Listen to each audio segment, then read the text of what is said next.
खुलुमबाय नोंथांमोनखौ गिबियावनो बड' जब नेसनेलाव बरायना लाग्रोनाय जाबाय आरो आसा खालामो नोंथांमोना दिनैनि भिडिअखौ बयबो जोबजासिम नायलांगोन होननानै जोंहा स्कलारशिप ओंखारना फैदों जायफोर बिथांमोना हायार सेकेन्डारि पास जानाय माने जायफोर बिथांमोना पिअखौ पास जानो हानाय बिथांमोननि थाखाय दा नोंथांमोना भिडिअखौ जोबजासिम नायदो आं डिटेल्सै खोन्थाहरगोन जेरै नोंथांमोना मा डकुमेन्ट्स नांगोन एप्लाइ अनलाइन खालामनाय समाव आरो बेजों लोगोसे जोंहा स्कलारशिप एमाउन्टआ बेसेबां दङ बेखौ आं नोंथांमोना मोजाङै डिटेल्सै खोन्थाहरगोन दा नोंथांमोना भिडिअखौ जोबजासिम नाय चेनेलाव गोदानै फैदोंबा बिदिनो आपडेट मोननो थाखाय नोंथांमोना चेनेलखौ बयबो साबस्क्राइब खालामनानै ला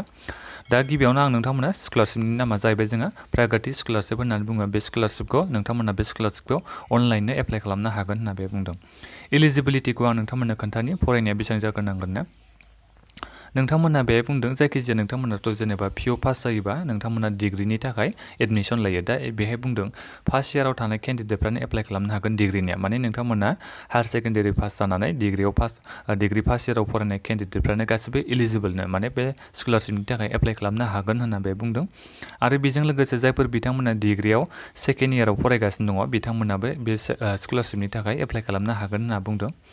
दा बेखौ नाथायबा हौवासाफ्रा एप्लाइ खालामनो हानाय नङा बे स्कलारशिपखौ जायफोर बिथांमोना हिन्जावसाफोर बिथांमोनासो बे स्कलारशिपनि थाखाय इलिजिबोल जागोन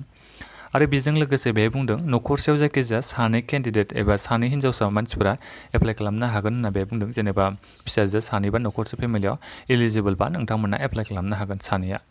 सानैनि बारा हानाय नङा आरो माने ओमफ्राय बेहाय न'खरनि फेमिलिनि एनुवेल इनकामा एबा न'खरनि इनकाम सार्टिफिकेटआव 8 लाखनि खम जानांगोननो माबाया एनुवेल इनकाम आरो अब्लासो नोंथांमोना बेखौ एप्लाइ खालामनो हागोन 8 लाखनि खमबा नोंथांमोना बयबो एप्लाइ खालामबानो जाबाय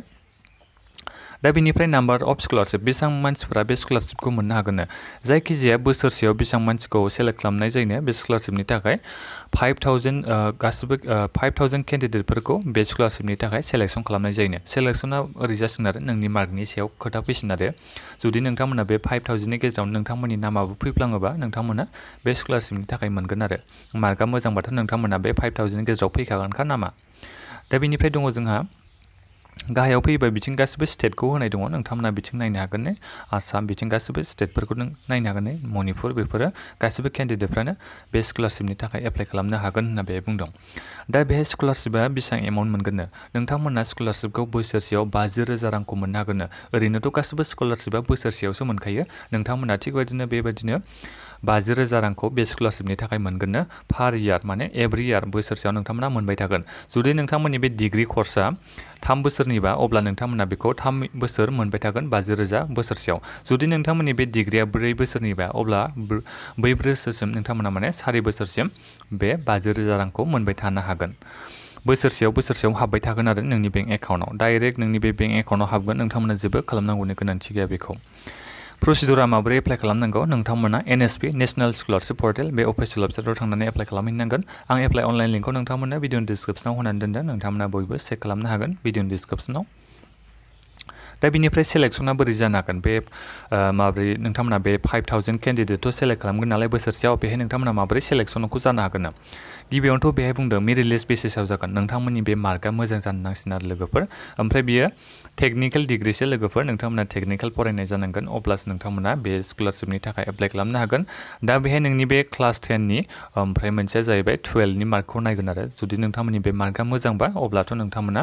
बे स्कलारशिपनि थाखाय एप्लाइ खालामनो हागोन एबा मोजांबाथ' नोंथांमोना बे माने बेनिफिसियेल लिस्टआव फैनो हाबानो मोनगोन आरो मेरिट लिस्टआव फैनो हागोन बेखौ बुंखादों ने 10नि मार्कआ मोजां जानांगोन नोंथांमोना अब्लासो मोननो हागोन ओमफ्राय क्लास 12नि मार्कआव नोंथांमोननि मार्कआ मोजां थानांगोन अब्लासो नोंथांमोना एप्लाइ खालामनो हागोन एबा मोनगोन एप्लाइथ' खालामनो हागोन नाथायबा नोंथांमोननि मार्कआ मोजां नङाबा मेरिट लिस्टआव फैयाबा नोंथांमोना माने पेमेन्टखौ मोननाय नङा आरो 50,000 रांखौ मोननो हानाय नङा दा बिनिफ्राय जायफोर बिथांमोना जेब्ला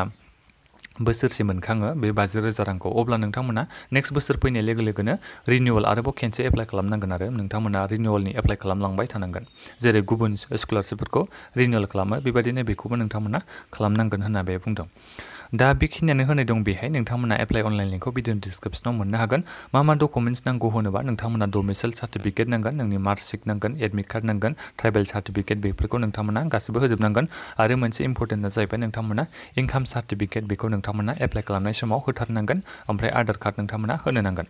आधार नाम्बारखौ होनो नांगोन आरो माने दा बेखिनियानोमोन नोंथांमोना एप्लाइ खालामनो सानदोंबा सोरबाफोर भिडिअनि डिसक्रिपसनाव चेक खालामदो लिंकआ होनाय दंखायो अनलाइन एप्लाइनिया दा बयबो इलिजिबोल मानसिफ्रा एप्लाइ खालामबानो जाबाय माबाफोर सोंनांगौ दङबा नोंथांमोना भिडिअनि कमेन्ट बक्सआव कमेन्ट खालाम, आं रिप्लाय होनो नाजागोन। आरो आसा खालामो नोंथांमोना भिडिअखौ मोजां मोनदों आरो लाइक खालामबानो जाबाय आरो नोंथांमोना लोगोफोरनो बयनोबो शेयार खालाम। बे स्कलारशिपनि बागै गासिबो केन्डिडेटफ्रा मिथिनो हायो। दा बेबायदिनो आपडेट मोननो थाखाय चेनेलखौबो साबस्क्राइब खालामना लाबानो जाबाय। गोजोन्थों।